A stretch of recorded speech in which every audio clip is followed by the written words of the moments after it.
Hello, good evening, and welcome to another wonderful edition of Iron Port here on Metropolitan Television. Iron Port is proudly brought to you by the Ghana Ports and Harbours Authority, GOIL Company Limited, Ghana Revenue Authority, Serene Insurance, and Ghana Link Network Services, the operators of the Integrated Customs Management System, ICOMS, at the port. I would like to inform you that our media partner on this journey on Iron Port is the Business and Financial Times.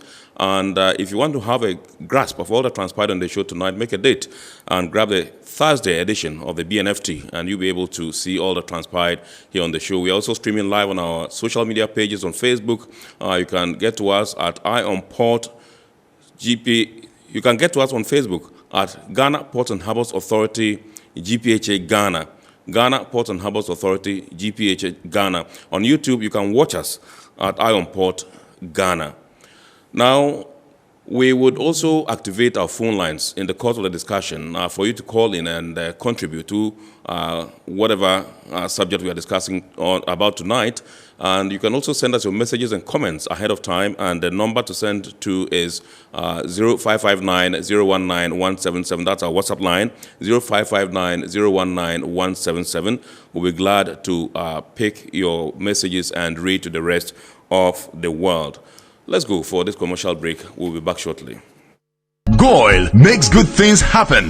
This time, GOIL has introduced Super XP Ron 95, a higher grade fuel loaded with additives and yet sold at the same price as normal fuel.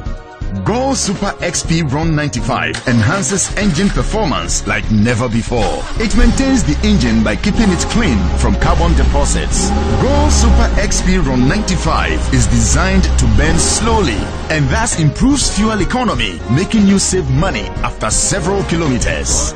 GOIL Super XP Ron 95 gives you a smooth driving experience, that is, less vibrations. Fill up with GOIL Super XP Ron 95. Now there's no need to pay more for any higher grade fuel. GOIL has that sorted. GOIL, good energy. Electricity, pay your taxes.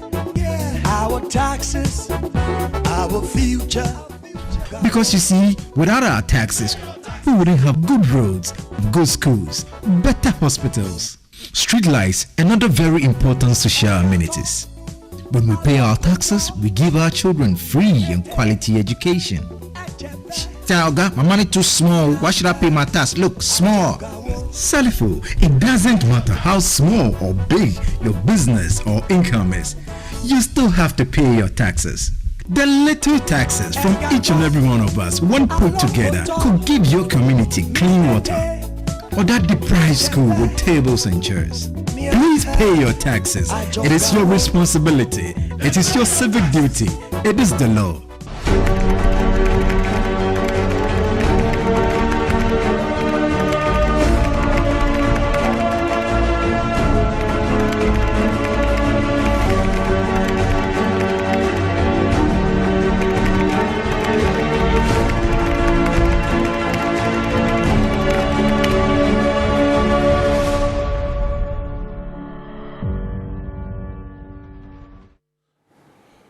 All right, you're welcome back. So let's take a look at some of the happenings in the port and maritime industry in the course of the week. And we will bring a story in which the Minister for Public Enterprises paid a working visit to the Ghana Ports and Harbours Authority. We have details coming up shortly. We also have the fact that Barge Freight, one of the logistics and freight forwarding firms in Tema, or in Ghana, commissioning a brand new state-of-the-art ultra-modern office complex in Tema. And the Port Journalist Network also have paid a courtesy call on management of the Ghana Ports and Harbours Authority. Let's take a look at these stories. The Minister of Public Enterprises, Joseph Kojo, has encouraged the Ghana Ports and Harbours Authority to continue to position its operations to maintain profitability as it operates, manages, and develops one of Ghana's key assets, the ports. Speaking during a courtesy visit to management of GPHA, the minister stated that it is the president's vision to see the sustenance of public enterprises, hence the creation of the Ministry of Public Enterprises to provide an ownership and governance structure to these corporate bodies. We did not do that from the beginning. And His Excellency the President is aligning for the first time in the history of the company the ownership and governance and bringing that same institutional arrangement to the state enterprises. The Director General of the Ghana Ports and Harbours Authority, Michael Lugoje, reviewed the strides taken by the Port Authority in partnership with the private sector to put in place the necessary port infrastructure comparable to world-class standards despite financial constraints. You notice also that within the main port, all the basic marine works that have to be done, dredging, building of quay walls and breakwaters and the rest, and reclamation of land. In many parts of the world, in the advanced world, government even advances money to the port authority to provide, to develop such facilities. But in our part of the world, in developing countries, given the constraints of government, the port authority must generate its own resources to provide all those functions. The delegation from the ministry were briefed further on GPHA's operations and plans for the port sector. After 11 years of operation, Barge Freight and Logistics Limited, a wholly Ghanaian company, has inaugurated a 4-story corporate head office complex and state-of-the-art warehouse facility in Community 3 Tema, also known as Barge Place. Barge Place, which is not more than 1 kilometer away from the port of Tema, has been positioned strategically to help the company deliver freight forwarding and logistics solutions to its clients more efficiently. Barge Freight has enjoyed its success serving the growing oil and gas industry with customs clearance, ship agency and haulage services, as well as having significant presence in the telecommunication and construction sectors, among others. According to the company's Chief Executive Officer, Joseph Kojobaini, the new corporate head office is testament to the company's commitment to partnering customers for the long haul, delivering international standards of services in a serene environment. Barge also expanded work in the power sector and positioned itself as the preferred local heavy lift company by acquiring a 20-axle mobile line, which was capable of carrying cargo up to 400 tons. Director of Operations of Barge Freight, Atokwa Green, also said the adoption of an investment into international standards of operations is indicative of Barge Freight's dedication to maintaining quality systems towards better customer satisfaction, the welfare of staff, and protection of the environment. Worth celebrating with the attainment of ISO 9001:2015, which is a quality management standard, ISO 14001:2015, which is an environmental management standard, and ISO 45001:2018, occupational health and safety management standard. The Director General of the Ghana Ports and Harbours Authority, Michael Lugoje, congratulated Barge Freight for its feats over the years and urged the company to expand its operations into the larger African continent. I want to challenge Barge Freight that for now, they are a success story in Ghana. We want to challenge them the next 5-10 years. They should become a success story in Central Africa and in Africa.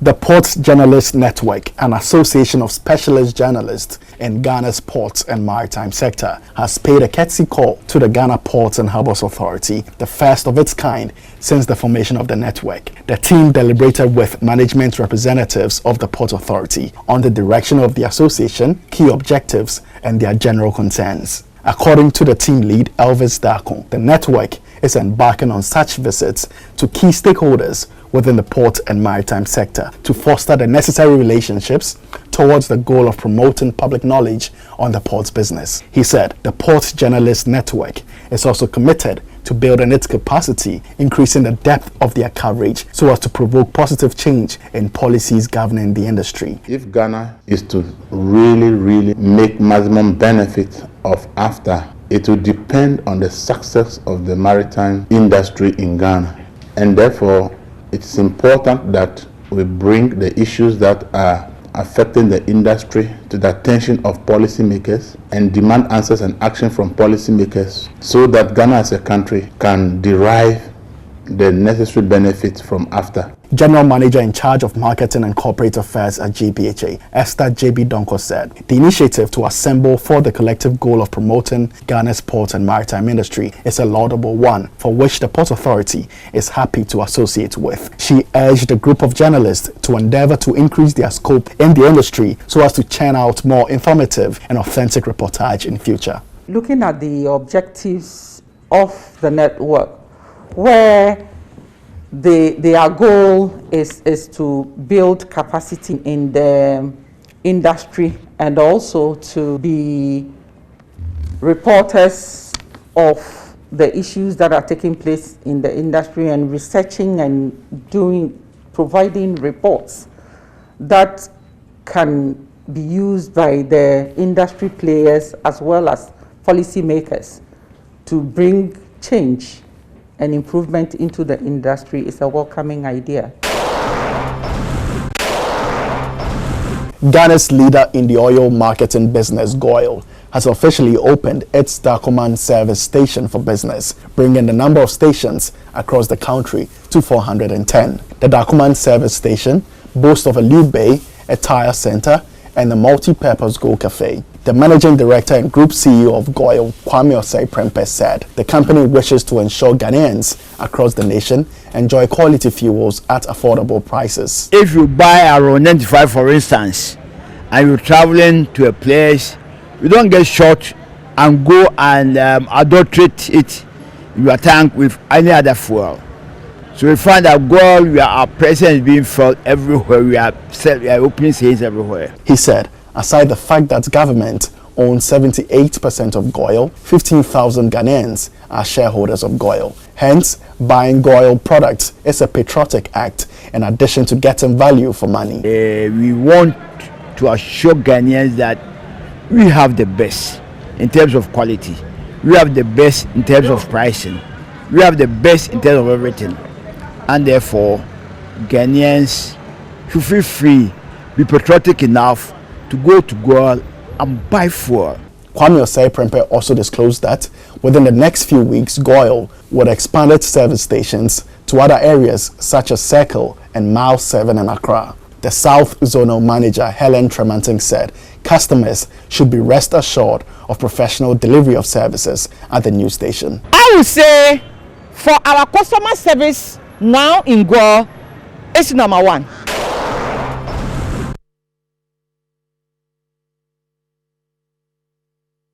Of the week. Let's now take a look at some international maritime import news. Ships calling to ports in Sierra Leone could face serious fines if found in violation of the International Maritime Organization 2020 measures. From 1st September 2021, ship owners and operators risk penalties of up to $15,000 should they continue to carry fuel with a sulfur content exceeding 0.5%, according to the Sierra Leone Ports Authority. The IMO 2020 service charge will be implemented even for ships with an exhaust gas cleaning system installed. The Port Authority, in consultation with the Ministry of Transport and Aviation, consented to implement this important international member state mandate in July 2021. South Korean shipping major HMM reported the highest ever operating profit in the first half of 2021, going up to $2 billion. Container handling volumes increased by 8.4% to 1.93 million TEU in first half 2021 compared to 1.78 million TEU in first half 2020. Container handling volumes increased by 8.4% to 1.93 million TEUs in the first half of 2021 compared to 1.78 million TEU in the first half of 2020. HMM improved earnings in the first half of 2021, and this was mainly led by higher freight rates, increased container handling volumes, and fleet operations, including 12 24,000 TEU container ships. 2 U.S. congressmen have introduced the Ocean Shipping Reform Act of 2021, the first major update of federal regulations for the global ocean shipping industry since 1998. The bill was introduced by Congressmen John Garamendi and Dusty Johnson on 10th August. The legislation will support American exports by establishing reciprocal trade opportunities to help reduce the United States' long-standing trade imbalance with China and other countries.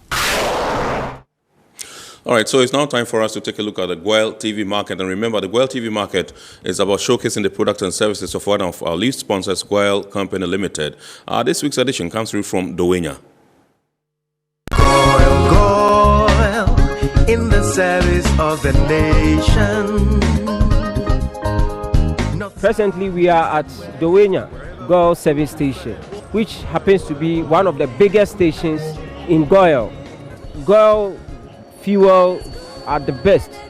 Our Super XP 95, which is the latest strong fuel that will never destroy the engines of your car, and our Diesel XP, and then our strong lubricant that power car servicing, changing of oils and all that.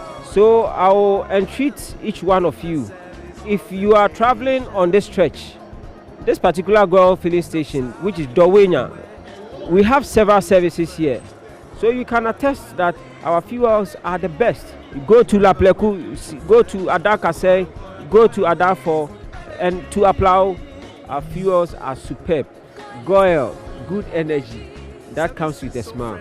Oh, Vanya, a lap, fuel lap, 80, new fuel keke, ena, SSA, yetong, and auto edugu kem. You need to buy the fuel that meets your car or the standard that is set up. Fuel near the collab near Koyashimua, and what say you who say ampa, and you within the spec, and Sani Amaquine said, for filling station ho, never kugu came. Near the cost station once we don't leave the station to sell it just like that. We go to them and test the product and check whether they are still selling what we gave to them. It's even no so fast no. Idika they call the baby efa product no. Ni akọ check say product papa na efa within specification. It's GOIL your mama at the phone. Your mama and my papa. So we use it for papa. We need problem with injectors. But low grade and mid grade fuel in our market in the Sudan. Run 91 and run 85 from the idea no. And nunti and obitumi clinical say me injectors are say make us sano, and I mean injectors I say make us to injector cleaner. GOIL say and who here say who to injector cleaner. Just buy Diesel XP, Super XP run 95, and it comes with all these benefits. XP3 no a cleaning injectors. Yang get on run 95. The run 95 when they say what they car no corner or bugu mao. Na many are miss some. Adebakwa, as someone say, support no talk a fool I won't talk to me. Sabi, see a casa ya dia. I just say, Sika Binyano, Eja, etic mamuhea. Oh, but you can say, oh, me for 95 vinyabi. GOIL, Yanni stations at Dorsu or Ghana Hapa, baby, I'm a GOIL. Over 400 stations. And just a bit more, and Krahankwan or Bua, or Kosuyana Uhuno, baby, GOIL, or Ghana ha. And for a ton Hano, and one a ton of Sunyani, and one a ton Takradi, around 95. Yeah, GOIL card, GOIL stations in Kwape, and I bet me use card. Want to me use your baby ABM. And to say, bank card, I bet me use your ATM machine. Now I say use your POS machine. So they are not bet me use your GOIL stations. And GOIL stations be a country no your POS until let me use your card no or your stations now. I've been using GOIL fuel about 9 years now. I'm a taxi driver. I think it's the quality fuel that I use always. I can experience how the car pick quick. I'll advise my friends to always buy product from GOIL. So for the past 1 year, I've been using GOIL and it's been good. I mean, the mileage and stuff better than the ones I was using before. And again, their services are good. Okay, I've used GOIL almost about 3 years now. I don't normally get problem with the car, like the pump and everything is intact. Everything is really good, very good. After last 2 years, when I started using GOIL fuel, some use the fuel and call Avensu, a check what me can. It's a man say me can't be so reject it. I'm at Dowenya GOIL police station, and I encourage my colleague drivers to come here and buy fuel. Everything about GOIL is perfect. East and West, we always stand for the best. GOIL is good energy. So that was the GOIL TV Market, which came to you live from the Kwabenya service station, Doenya service station indeed. And remember, it's all about showcasing the services and products of one of our lead sponsors, GOIL Company Limited. And like I always say, premium is always placed on the GOIL Super XP Run 95. Let's now take a look at the vessel schedule.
All right, so you're welcome back. Now, you recall that the International Maritime Hospital said they were now offering world-class oncology services, and recently they met some stakeholders in the healthcare delivery system to showcase to them what the hospital offers in terms of this particular oncology service. Let's take a look at it once again.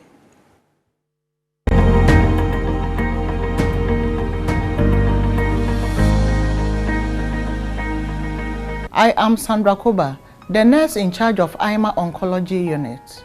The IMA Oncology offers cancer screening services for both male and female cancers with a focus on breast and cervical cancer.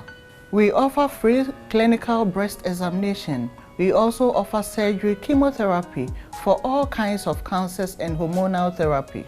To assess our oncology services, IMA encourages both appointment scheduling and walk-ins. On arrival at the facility, you will be ushered into our beautiful pink room where registration is done and vital signs checked. After ascertaining the reason for your visit, we counsel and educate on cancer screening.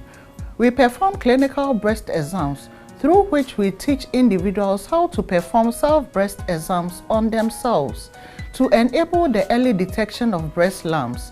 We also offer liquid-based pap smears and HPV DNA testing to screen for cervical cancer. If a lump is detected, the client gets a mammogram and/or a breast ultrasound, depending on their age and other factors. The client is then scheduled to meet with the oncologist to discuss the result of the investigation done. Somebody comes and then you assess the person for surgery, radiotherapy, chemotherapy. And most of the time, this is done in a combined clinic. You have all the role play stakeholders in one room. Do that. You have the surgeon, myself, the radio, all of us sitting there so that the person who is sick will know those who are going to manage her.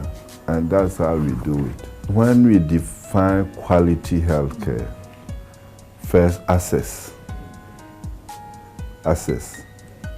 affordability, okay?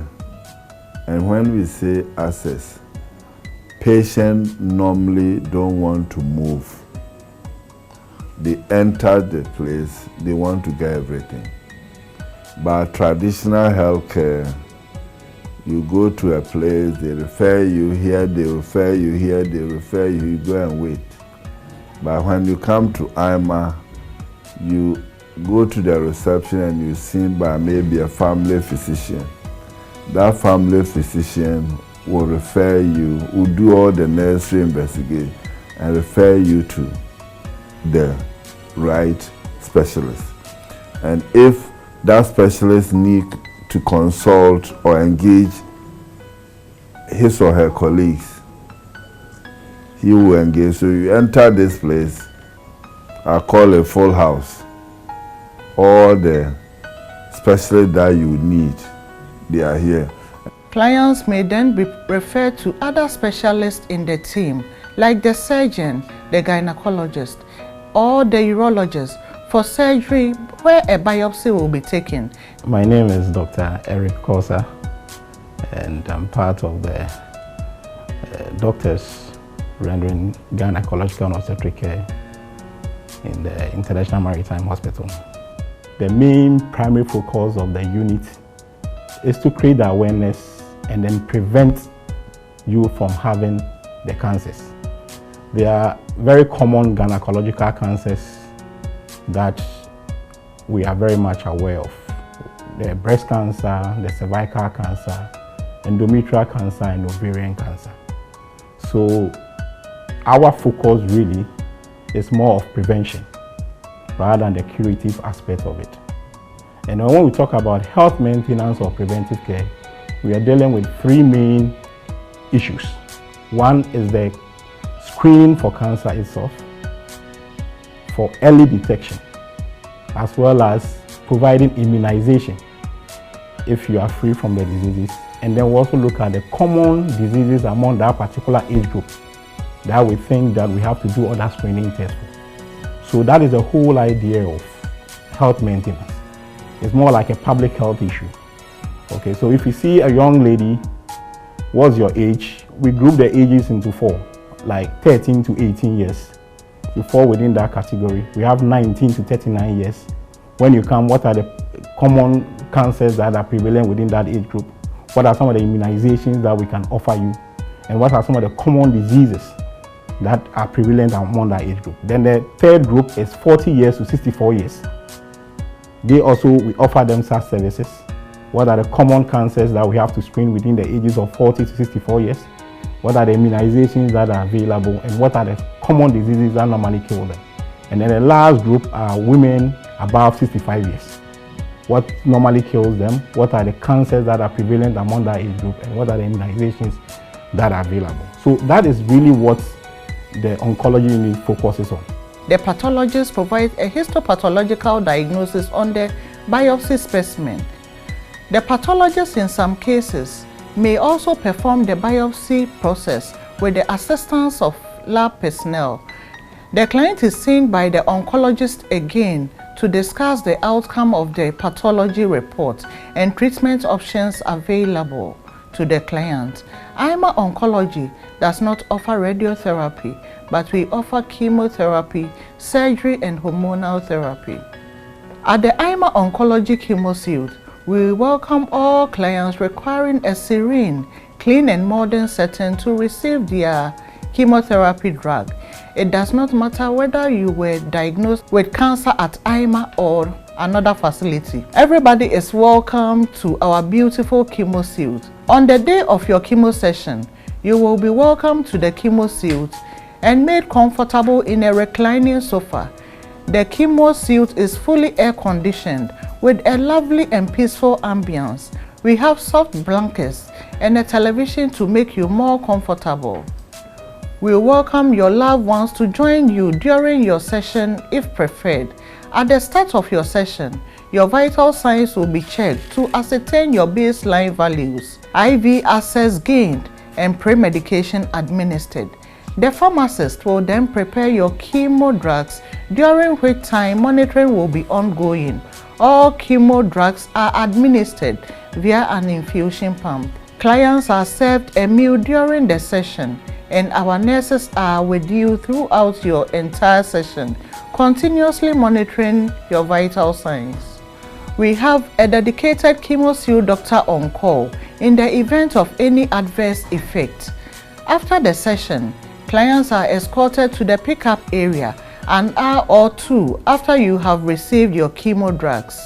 Choose IMA Oncology for your cancer needs because we are a one-stop shop for oncology with a full complement of friendly specialists, anesthesia team, operating theaters and staff, pathologists, a supporting lab to run all your laboratory investigations. My name is Peter Magna. I work at the IMA laboratory, and IMA has oncology units, and it's a team. and the laboratory is part of the team that actually work to diagnose and then manage cancer cases. And so the lab actually, what we do is we assist in the diagnosis of cancer cases, and some of the cases are we actually take blood samples. In terms of men, we do PSA, we do CA125, and then in women we do pap smears, HPVs, to be able to diagnose and see if they have cancer.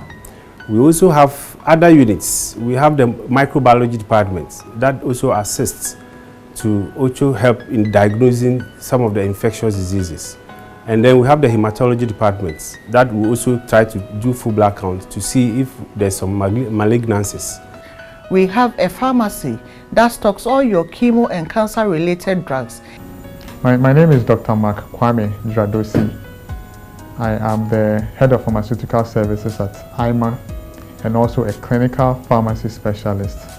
Pharmacy is involved from day one of the cancer patient's journey.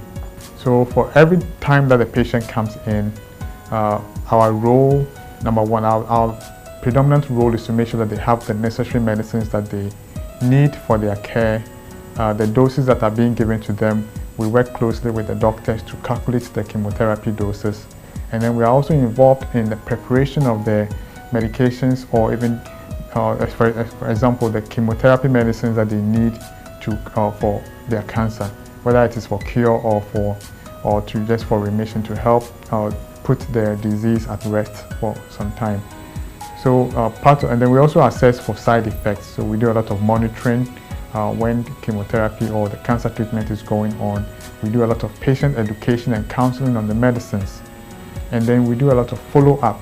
So if just in case the patient needs a lot of medicines for pain or for other conditions, depression and so forth, we are actively involved with the physician to help make sure that the patient receives the best care based on clinical guidelines, the best treatment based on the right dose and everything, and then also to prevent side effects, because safety is a key component of cancer treatment. And the best imaging department for all required imaging modalities. You are welcome to the radiology department, your one-stop shop for diagnostic imaging. I'm Dr. Becky Apia, and I'm your radiologist. Medical imaging plays a critical role in arriving at a diagnosis, as well as in the treatment and the follow-up care of cancers. At IMA, we have the very best of imaging equipment guaranteed to aid in the diagnosis and improve the overall clinical outcome. We offer multiple high-resolution imaging modalities such as plain X-rays, fluoroscopy, mammography, ultrasound, a 128 multi-slice CT scanner, and 3T MR imaging. Both our CT and MR equipment are wide bore and can accommodate all body sizes and weights. We also have an MR compatible anesthetic machine to monitor those who require sedation, including children. A positive outcome begins with early detection and management. All these are assured when you visit IMA. In here, we care and we serve. My name is Azuenyan Luke Zakpa. I'm a consultant urologist. For prostate cancer, for instance, we do what we call ultrasound guided biopsies, which we have in this facility. Okay, with the help of ultrasound, we are able to visualize the prostate, and then systematically we have special equipment that we can take the biopsies, put in needles, fine needles into the prostate, and these take out very tiny pieces of the gland, and we're able to submit that for microscopic examination. Okay, with bladder cancer, again, this facility is well equipped to handle the investigation, to handle the diagnosis of bladder cancer. Usually, again, you need specialized equipment. The bladder is not a superficial organ. It is deep inside the abdominal cavity or the pelvic cavity. So you need to assess the bladder by special telescopes, which we put gently into the bladder via the lower urinary tract, of course under some form of anesthesia, and then we are able to visualize the tumor through these telescopes. And with special equipment which we have in this hospital, we can take samples of the tumor, or sometimes we are able to resect take out the entire tumor if it's not too big, if it's not too extensive. And then we take the specimens to be examined again microscopically to confirm whether it's bladder cancer or not. This is important because if you don't confirm, it's not just to confirm whether the sample or the tumor or the growth that you are dealing with is cancerous or not. It's also to give you certain information that helps in the further management of the tumor. You receive care in the most serene ambience, clean and modern setting. You are assured of privacy and comfort. We encourage a social support system if in line with the client's wishes. We offer a meal during your chemo session. Our staff are friendly and professional. There is continuous monitoring throughout your session. We have a dedicated doctor to the suit. I was so impressed, especially coming to another land to have treatment, and you met people like a family. Yes, even at home and at the hospital, they've been treating me very well. Especially for the hospital, the treatment they gave me, I have never received in any hospital. When I called there, the way they talked to me, the way they received me, the way how they was talking to me, I feel like I'm well. With cancer, choose IMA. IMA Oncology, we truly care.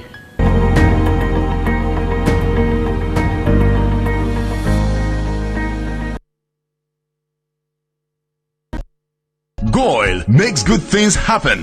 This time, GOIL has introduced Super XP Ron 95, a higher grade fuel loaded with additives and yet sold at the same price as normal fuel. GOIL Super XP Ron 95 enhances engine performance like never before. It maintains the engine by keeping it clean from carbon deposits. GOIL Super XP Ron 95 is designed to burn slowly and thus improves fuel economy, making you save money after several kilometers. GOIL Super XP Ron 95 gives you a smooth driving experience, that is, less vibrations. Fill up with GOIL Super XP Ron. All right, so you're welcome back. That was a short documentary on the world-class oncology services being offered at the International Maritime Hospital, IMA. Now, tonight we are talking about the Maritime Organization for West and Central Africa, Mowca. You would have heard or read in recent times that Ghana has been elected chairman of this august organization, Maritime Organization for West and Central Africa. So tonight we are examining the workings of Mowca and what the prospects are for growth and stability of the maritime industry for our region.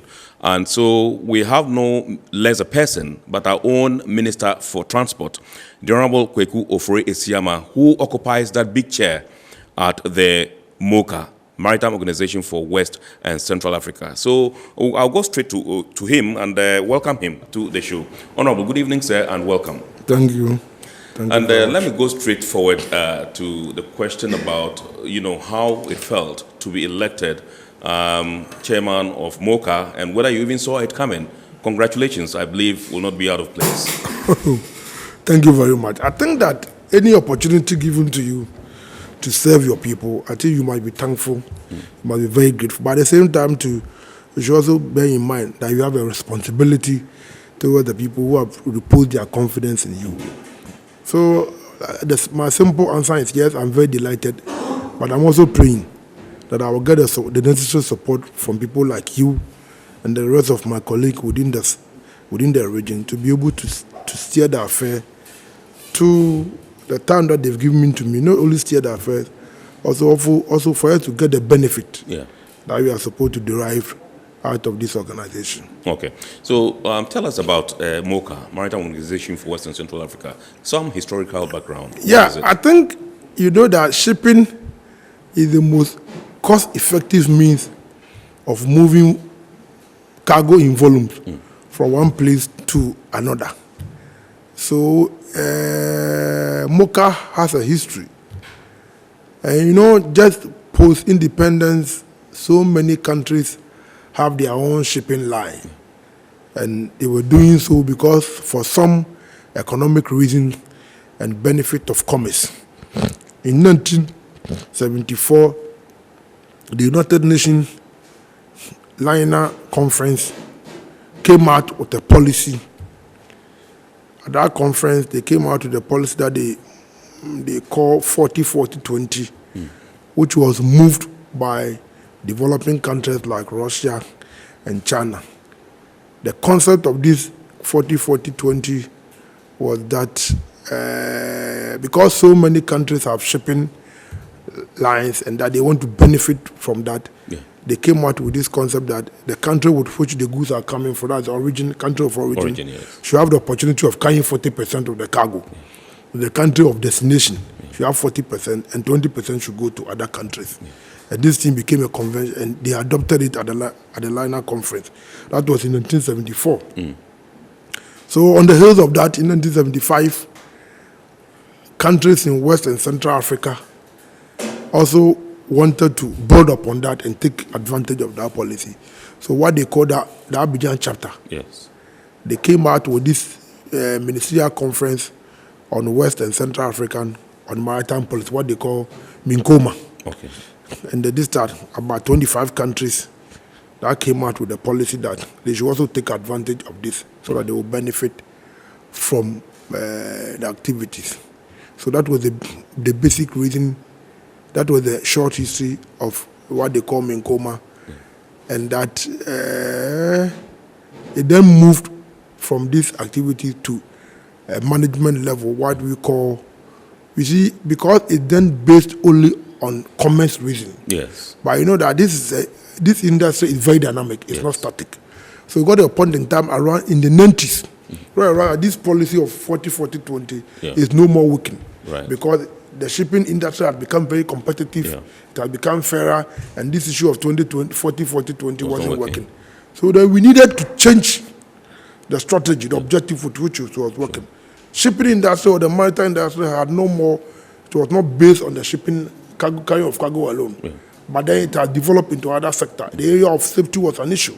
The area of security, the area of navigation, even the area of shipping, financing the industry itself had become an issue. Quite dynamic and complex. Quite dynamic and complex. So we could not depend on this political connotation of only ministerial conference, but also to look at it and see if we can diversify and look at the objective with which we can manage the whole shipping industry.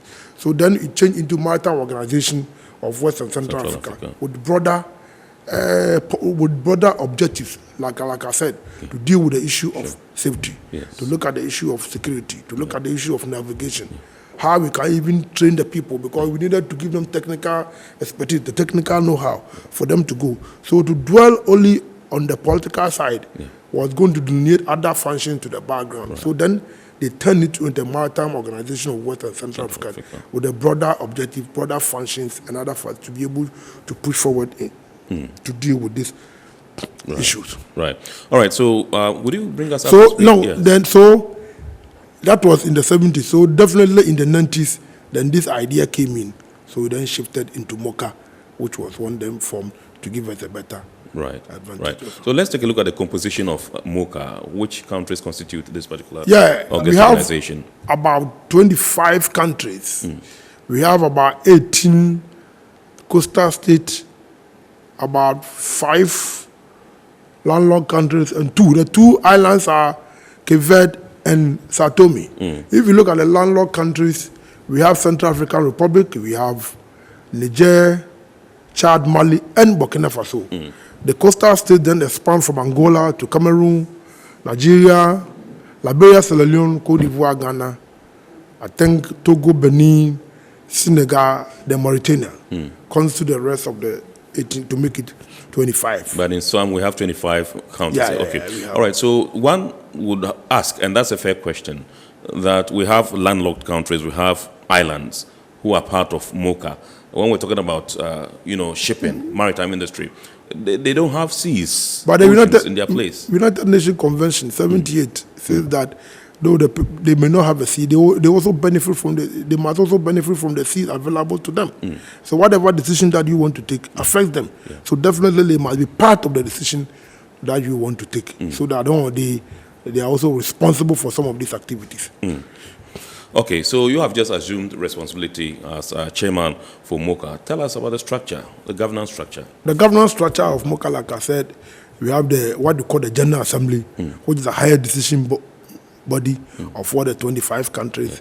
Yes. We have the Bureau that consists of the chairman, the 2 vice, the rapporteur, and the 3 commissioners. They constitute, and then the secretariat. Yes. This is the governance structure of Mowca. Mission, vision, or let's just say objectives. Like I said, I have said that in the initial stages, it was to deal purely on the commercial aspect. Yes. Of so shipping, then of shipping. Then you must have a body who should be responsible so that you all benefit. But like later, we have realized that the aims and the objective of this has changed. Yeah. So then the objective was that you should be responsible for our maritime domain, come out with policies and directions that will help it to benefit from the industry. All right. Basically, that is the objective. Okay. So, since you assumed office, what are some of the things you've done? Oh, I just took office in 31st July yes. of this year. Definitely, what I've done was because we had issues that we need to deal with it, because our situation has some challenges within some past years. So what I've done is to contact first the ministers of all this. I've started consultation with them, and personally I've also made the trip to Côte d'Ivoire that hosts the secretariat. Okay. The secretariat is in Côte d'Ivoire to consult with the minister, the transport minister, and the minister of state, which is responsible for transport. Had some discussion with them about the way to move Mowca for the need for all of us to come together to take advantage of this important organization. And also, I had also visited the secretariat to see the workings of the secretariat, see how we can all put our hands together to reassure them. Because many a time, if institution changes head, definitely there will be some apprehensions among the workers who worked at the secretariat. And I think it is important on my part to go there, pay a visit to them, reassure them about various countries' commitment towards this important body and how we are all going to work together to improve, one, the way the workings are done, and also, of course, welfare is also very important, to reassure them that we are going to work together and also improve their services. What were some of the issues that came up, if you will, that the workers brought up, if you interacted with them? Of course, the issue of uncertainty is key, and the issue of information technology, which is one of the main with which Mowca tries to work. We need to look. Today, technology is dynamic, and we need to work towards the modern technology that we have. And also, the issue of finances has become an issue because member state contribution is what we use to run the organization. And when having listened to them and also going around speaking to the ministers and other things, we had all come to the conclusion that, look, we need to be up to our responsibility. That is it. All right, so your role as the new chairman of Mowca, I know your vision or your, objective would be to work in sync with what the general or overall objective of the organization is. What would you seek to do as new chairman? Oh, like we need to do one is to make sure that we get the secretariat going. Because whatever we do, it is a secretariat that has the responsibility to implement it. Two, to get the member state to be up to their responsibility to far as the organization is concerned.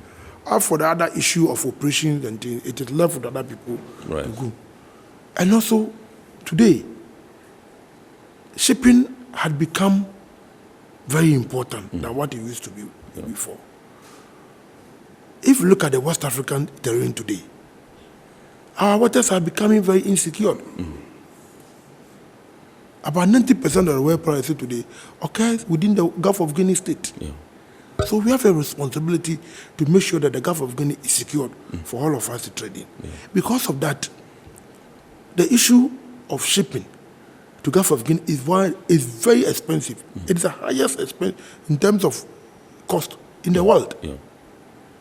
What is that we need to do is to work together.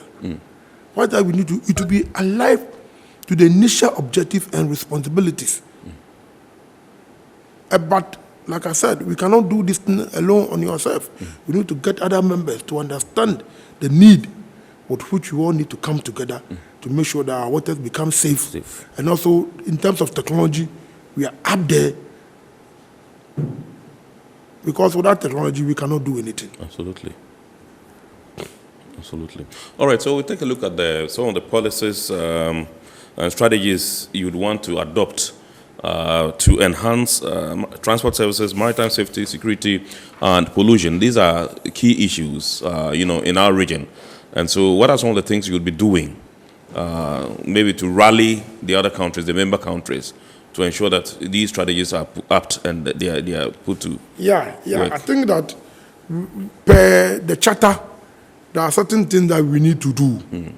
And they started some in 2019, like the Coast Guard security, which is responsible to guide our coastline from Mauritania to Mozambique.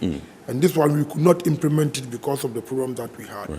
So I think that my first aim is to make sure that, one, we revive this coastline security thing to make sure that indeed it is up and doing. Quite recently, like I said, I've already spoken about the Gulf of Guinea issue, which is very, very important. It is also something that we need to look at it.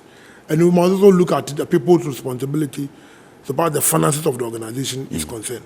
Because everything is about money. And if the people are not living up to their responsibilities, we are not doing the right thing, then I think that is important that we need to remind the people that, look, we must be up to our responsibility, other than that this organization collapses. Look, let me tell you, the way the Gulf of Guinea is today. Honorable, if you respectfully draw your mic closer. Yes. The way the Gulf of Guinea is today, no one country can manage it on its own. So we need to deepen our collaboration. It is very, very important that we deepen our collaboration to the extent that our effort can be synchronized. If it is that Ghana have maybe the technology to deal with the supervision, other countries will also have in terms of management post strategy. We need to collaborate, we need to synchronize our system so that whatever you have, another country do not repeat it, so long as it can cover the whole sub-region. So one collaboration is one, we must deepen it to our advantage. In terms of our human resource capacity, we must give them the highest training. Because the world is not waiting for anybody. So if the very particular people who are supposed to implement this policy do not have the requisite training, it means that we may have a problem. So in terms of technical know-how, we must equip them. All right, so we know that piracy, like you said, is one of the cardinal reasons why we have high freight rates, on our side of the world, and you intimated that because of the risk associated with this particular route, that's the Gulf of Guinea, that is accountable for this high, freights and all that. Would you advocate for a continental, like you said, deepening of collaboration so that we can have, all these states contributing to getting equipment, and all the necessary logistics we need to police waters within, this particular region? Yes, thank you very much. I think that our ultimate aim is to transform this body into an arm of AU. So that an arm of AU. Okay. And let me say this before I even go to your question. DR Congo was immediately handed over to me. Okay. Their president is the president of AU now. And he's very much interested in transforming this organization because he has seen the enormous benefit that will come if we all adopt it. So our basic aim is to transform this sub-regional body into a continental body so that I don't then it becomes broader. Then we all need to look at it and see what we do. That's exactly what we do. Then, you see, the question that you ask, I don't know whether I've answered it or not, but I think that it is important that, all these things that we are doing, one, we want to get the benefit for our people. We want to get the benefit for our people. So the rules of procedure that was adopted in the 90s when they changed the organization from Minkoma to Mowca. Mowca, yeah. Has elapsed. So we need to look at it in tandem with the modern trade. Yeah. How are we managing our various ports? How are we monitoring our waters? Because we can't do that because IMO also had their own standard. Right. How are we doing it in line with the IMO standardization? So these are the things that we are trying to look at it and see how we can then. In all of this, what is the level of support you anticipate from member countries? Oh, of course, it is the attitude that brings, the attitude that you adopt. So far as somebody will say that we are all first among equals. That the fact that you are a chairman does not mean that you can lord yourself over your colleagues. So it's diplomacy. It is the way you collaborate, or the way open policy. Open policy. So and we adopt diplomacy as a way of trying to implement some of our, because after all, everybody is a sovereign country. And somebody can say that, look, I join on my own evolution, I can decide to pull out. But it is the way you relate to them, it's the way you collaborate with them. That you go in as maybe first among equals, they have just elected you to chair over them. But if you consult them in all the things that you do, I'm sure that they will support you. Now, you are made up of 25 countries, and I know that funding definitely is always one issue. I'm sure that funding is through dues paid by the member countries.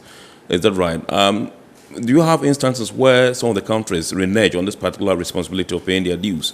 And how does that affect the operations of the organization? Oh, yes. I think that, like as in my intro, I've said that the issue of funding had become a problem for the organization.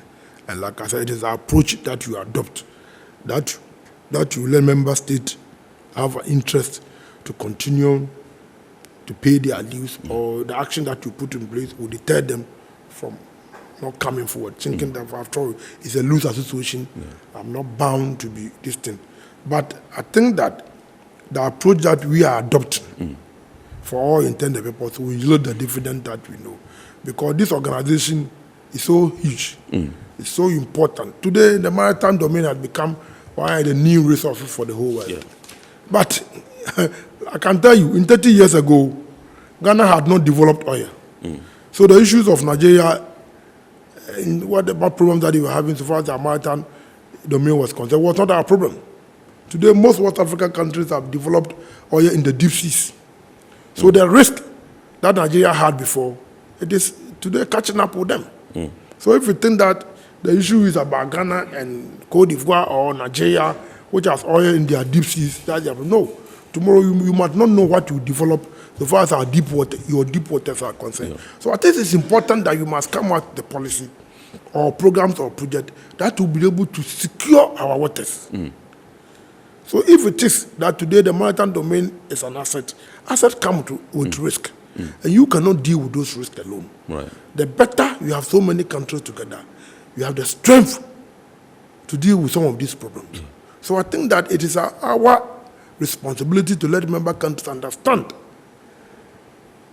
the enormous resources as far as our maritime domain is concerned. And the rest, that's associated with it. To the extent that one country cannot deal with those risks. And we need collaboration from the other countries. And I think it will be in the interest of those countries to come together, to join resources, so that they may have a strong force to deal with some of these problems, rather than to deal with alone. I don't think that dealing with individually will help us to take advantage of the situation.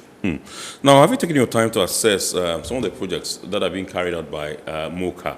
Those that have been started, those that have progressed, those that have stalled, and what you seek to do with these projects? Yes, I think that we have the issue of establishing a development bank had been there for some time, and because of our where will it be? Cote d'Ivoire? I think that I think that in 2015 or 16 they had decided that the headquarters should be in Nigeria. Okay. But because of inability of member states and because of our own inability to move forward as far as the initial commitment is concerned, it's becoming a problem. So it's one issue that we need to we need to look at it critically and see how we go. The second issue is also, like I talked about, the issue of procedure, the rules of procedure. Right. Because this organization that was set up in 1975, 74, 75, has said that the industry is very dynamic. So the rules that we set up in 74 may not be pertinent today, because I remember in 1974, the issue of technology was not part of our developmental agenda. Today, it's a key factor that we need to look at it. So we need to look at how we can then look at our rules of engagement and take advantage of how we can reform it to suit today's agenda. Right. It's critical for us. And of course, the issue of making sure that member states also get on, so why their contribution is concerned, is also one issue that at the last meeting, they were coming up with different modalities. They were even talking about tonnage, putting one tonnage, $1 depends on the country. Your tonnage, we pay dues according to the tonnage. But then people were then proposing that there should be equal amount of, if it's $1 each. But then member states come that we cannot, if you are going to base on tonnage, and we are going to say that then should be based on maybe a certain level of maybe $1 or 50. Then it means that some countries will pay more. Others will do. So we are trying to build a common way of trying to assess. Are you going to pay based on the tonnage that we have? Are you going to pay and say that every member state should pay such an amount?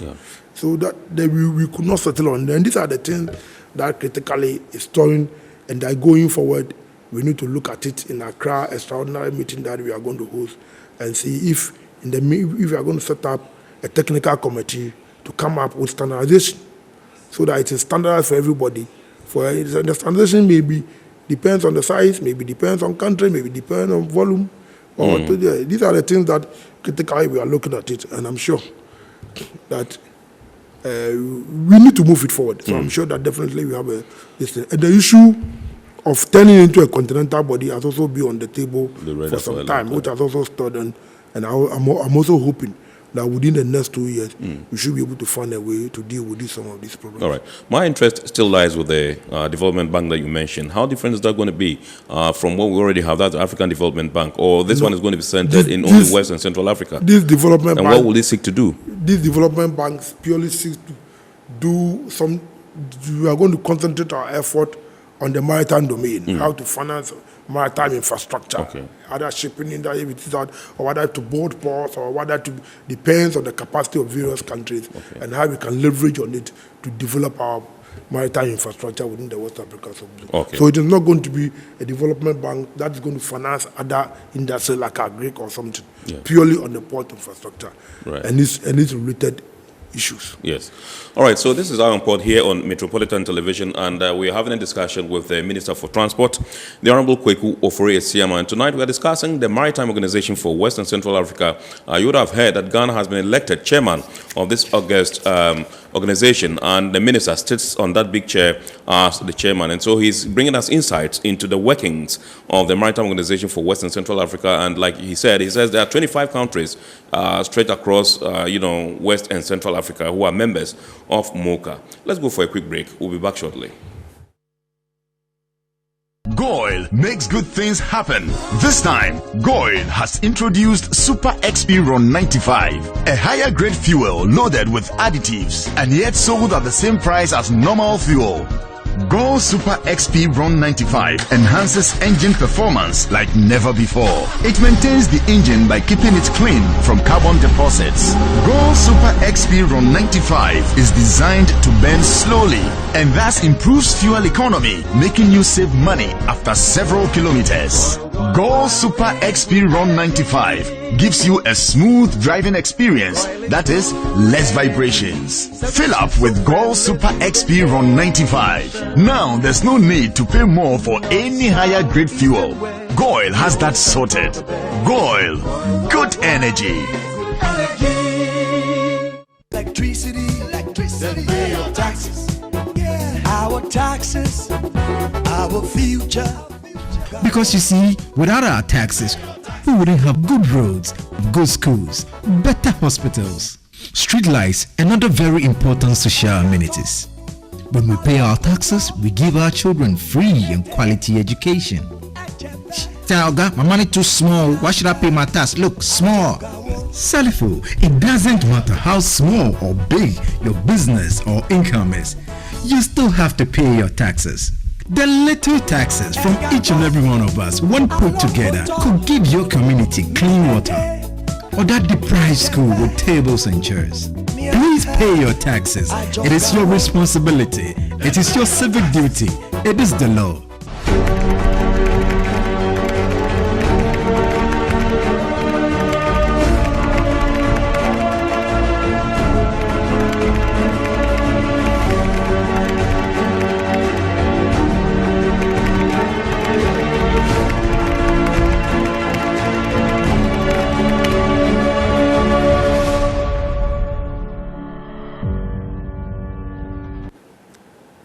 All right, so you're welcome back, and we still have the Honorable Kweku Fure-Siama in the studios, and let me come straight to you and find out from you, Honorable, what changes you will seek to inject into Mowca. Yeah. Thank you very much. I think that if you look at the structure of General Assembly, it's supposed to meet once in every 2 years. Okay. And I think that for me, it is not enough for the higher decision body of an organization to meet only once in 2 years. Yeah. Other than that, within that time, if there's any major critical issue, a level with the bureau and the technical committee to look at it. And for me, I think that what we need to do, that if it is that we are going to develop this organization, then we need to deepen our engagement. Right. So one of the things that we seek to do is to make sure that we change. I'm proposing, and I think that we are proposing to the expert committee and the bureau that our next extraordinary meeting, we need to change the level of engagement. That the General Assembly, instead of meeting twice in a year, we are going to propose that we meet once in every year. Right. Because we are supposed to meet once in every 2 years. That's where the new president comes in, why a lot of activities are done. So we think that apart from the General Assembly meeting once in 2 years, to elect the new president, in between you should be able to meet, to come out, to look at the policies, because after all, General Assembly comes out to policy and direction which the bureau and the secretary are supposed to implement. And if you say you are going to wait for 2 years before we can then go back and say that at that point you are looking at it, then elect the next president, it should not be, it is not helping us to collaborate more. So we think that we can then meet once in every year. Right. Then also, like I have said, that this organization was set up in 1974, 75. And the way things were done is quite different today. And before any organization can progress in terms of its core mandate, then we should begin to look at the way things are done. So the system or the ways with which we engage, we do our things, for so what I'm concerned, a little bit archaic. And we must begin to look at it and say that, let us look at our rules of procedure, our rules of engagement. If it is that we need to change some of these things, then we should begin to have a look changing. And I've also said that whatever policy that we come out with, level the secretariat to implement it. Right. So we must first and foremost look at the way the secretariat works. Okay. All right, so let me find out from you. Recently, during the General Assembly of Mowca, it didn't end well, in quotes, and Big Brother Nigeria had to withdraw its membership of Mowca. And if it stays that way, that would be a big blow to the organization. What are you seeking to do? What would you do to rectify this issue and to address it? I think that every organization has its own problems. And an organization comprising about 25 people, definitely there may be disagreement. But what is important, as far as I'm concerned, are the procedures through which some of these issues can be resolved. Yes, indeed, at our last General Assembly... Sorry, let me interrupt you, Honorable. Let me announce that the phone lines are activated. My producer says we can take 1 or 2 calls, but we have barely 10 minutes to go. So the number to call is 020-552-8353, 020-552-8353. We'll be glad to pick your calls, 1 or 2, and then we would move on. Honorable, please. Yes. At our last General Assembly meeting in Kinshasa, certain things happened that we could not elect the Secretary General. Because of the rules of procedure, once again, because people thought that the rules with which they were operating, they did not follow the right procedure. And for that matter, it will not be right for the Secretary General to be elected. So the General Assembly had given me the mandate. There were issues about age limits and all that. Yeah, I don't think that you want me to go into details what really are the issues. I'm just trying to say that yes, there were one or two things that could not enable us, that did not enable us to be able to elect the Secretary General. And I prefer that I don't go into details much about it. But I do recognize that it's a problem. So the General Assembly had given me the mandate that within a matter of 6 months, we should come out with the way with which the Secretary General will be elected. You see, here is a situation which is purely based on diplomacy. And I think that if you are 25 ministers or 25 countries coming together, we should be able to use diplomatic ways in resolving this matter. The issue of quorum had been a major problem for us. So like I said, I've been engaging. And so far, the response I've had from most ministers, my colleagues, and other bodies, other organs within the is good. That there's a need for us to meet in Ghana in November this year, and I'm hoping that sober heads will prevail in Ghana in November, and I have no doubt in my mind that we will go through the processes. We will use diplomatic channels, and I have no doubt that you will be able to elect our Secretary. Can you draw a dichotomy between the role of the chairman and the role of the General Secretary? Yeah. Secretary General. Yes, the chairman chairs the General Assembly, and also he's also the chairperson of the bureau, which consists of the chairman, the two first vice, second vice, the rapporteur, and the 3 commissioners. For the Secretary General, he sees to the day-to-day administration. He's like the chief executive. Like the chief executive of the place. But of course, there are certain things because the bureau will come out with monitoring and execution of policies. So it is a collaborative thing. But then the point is that the Secretary General then sits in Abidjan. He then do the day-to-day administration so far as the organization is concerned. Then report to the bureau, who in turn at every 2 years will then go back and report to the General Assembly. So this is the way, this is the distinction between the chairman and the Secretary General.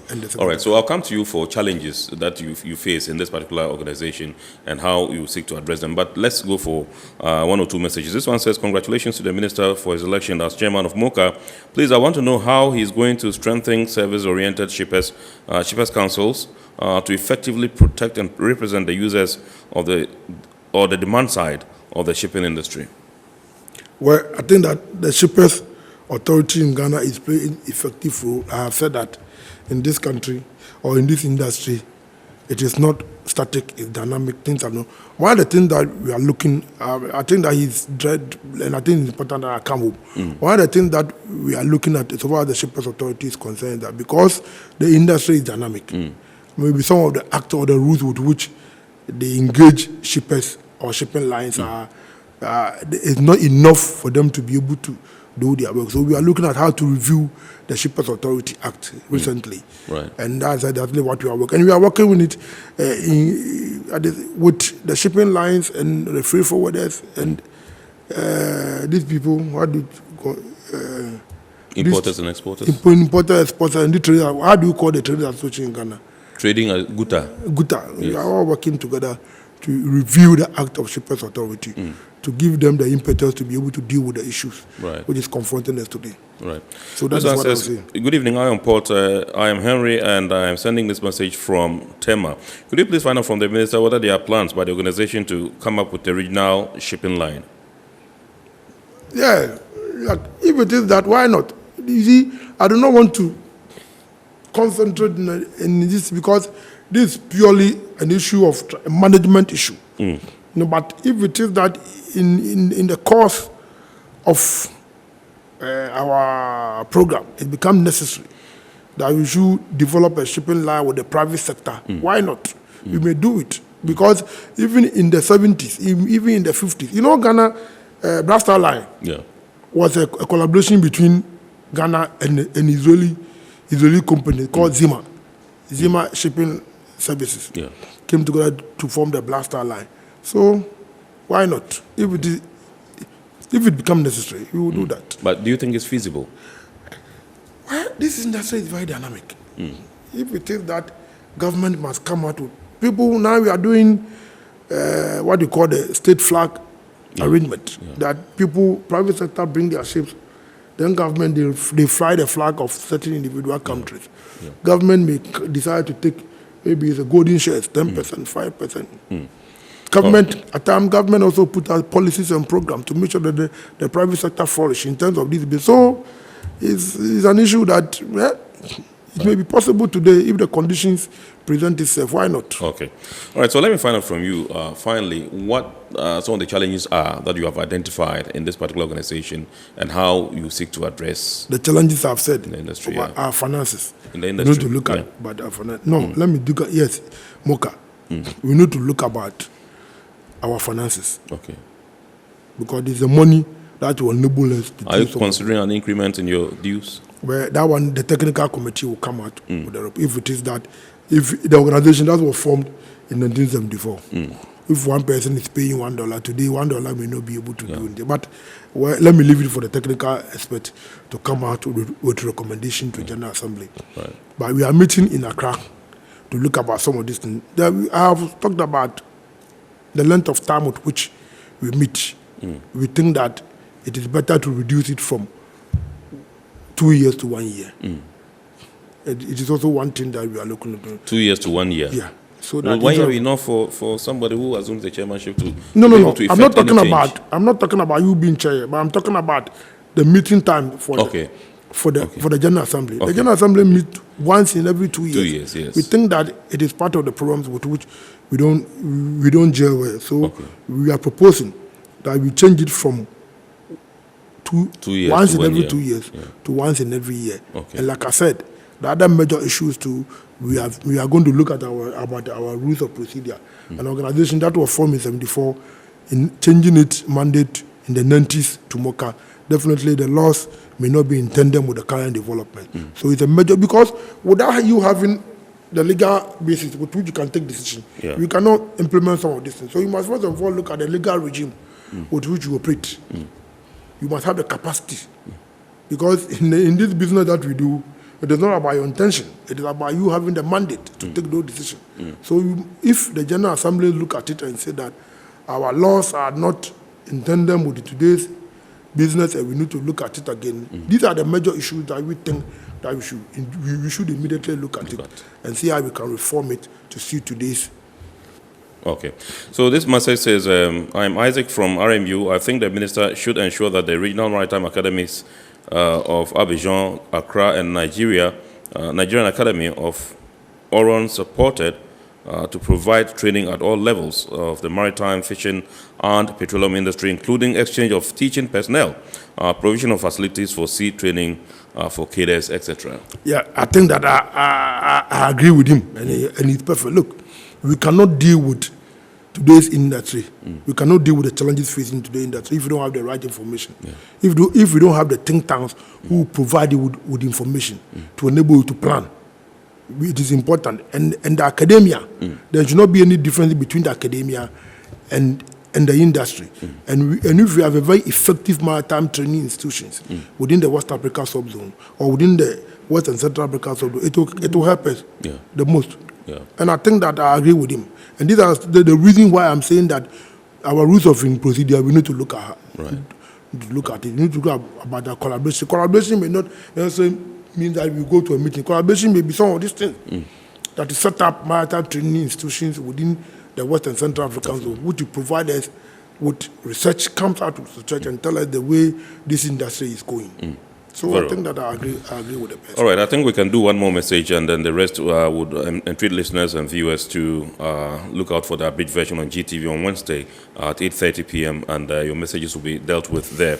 Now, this one says, will the minister and his team ensure that this development bank they are proposing does not deviate from the objective for which it was set? That's if it eventually becomes a reality. We need to stay focused. I've said it, that this bank, that the organization is proposing, it will look at the maritime industry and see how it will enable us to finance infrastructure, and other needs so far as the industry is concerned. So far as we are concerned, we are very much focused on these areas. In 2023, when you are leaving Mowca as chairman, what would you like to be remembered for? I would like to remember that we are more united than I met it. I would like to be remembered that the member states are up to their responsibility. I would like to be remembered that our waters are safe. Look, today, 90% of the oil piracy occurs in the West Africa, in the Gulf of Guinea. Trading activities in the Gulf of Guinea is the highest in the world. For simple reason that insurance premium is the highest in the world. It is not immune to our benefit. We may have our maritime domain, we may have all the resources within it, but if the activities within our maritime domain costs so much, then whose benefit? To whose benefit? One. So nobody, no shipping line, no international, multinational companies would like to trade or be comfortable in trading within our waters because of the risk associated with it. So I would like to be remembered at the time I'm leaving office, the Gulf of Guinea has become safe, the insurance premium had come down, the piracy issues and other illegal activities had gone down. It is only then that our people will benefit within our maritime economic zone. Other than that, it is not helping us. Great. Thank you very much indeed, the Honorable Kweku Ofori-Siama, Minister for Transport for our dear beloved country, Ghana. He's been sharing some insights with us from the Maritime Organization of West and Central Africa. Remember, he just assumed the position of chairman of this August occasion. He is to be on the seat for 2 years, and so in 2023, he would have to perhaps cede the seat to some other country to continue. We are grateful to you, Honorable, for taking time off to come and speak to us. I'm sure next time we'll package a very good topic which would interest our industry players. In fact, they are yearning for it. And so if you give them your word, that one will call you, come, and then you deal with that, they'll be grateful. Thank you for giving me the opportunity. Anytime that you call me, I will come, because my duty is to serve the people. And whatever you do, I think that the issue of communication should be intimate. Absolutely. You should be able to relate to them better. You should be able to tell them what it is that you are doing. Maybe you don't come. You are creating an impression that you come here, I don't come. You don't give me the opportunity to come. Right. And if it is that you want me to come every week, I'll be here. We will invite you. As long as whatever you discuss will benefit our people. They are watching us, so I'm sure they'll take a cue. Why not? They also, their comment will also shape our policy. Absolutely, yes. And I think that we should deepen the interaction between our politicians and the industry players. Right. Thank you very much indeed, Honorable Kweku Ofori-Siama. Remember, the abridged version of Iron Port will be aired on Wednesday at 8:30 p.m. on Ghana Television. My name is Kennedy Mona. God willing, next week we'll bounce back with another wonderful edition of the show. Have a super week ahead.